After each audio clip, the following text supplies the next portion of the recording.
A ver, en mis inicios era impensable hablar del largo superviviente, ¿no? Hace 25 años. Hace unos años a esta parte estamos hablando ya del largo superviviente, ¿no? Algo absolutamente increíble dentro del mundo de la oncología.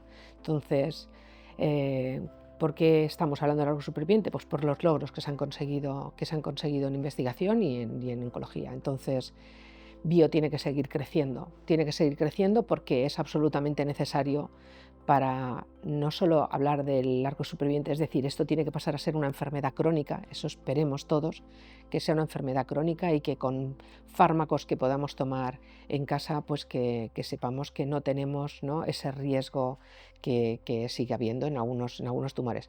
Tenemos que seguir adelante, tenemos que seguir con la investigación porque es absolutamente necesario, es necesario.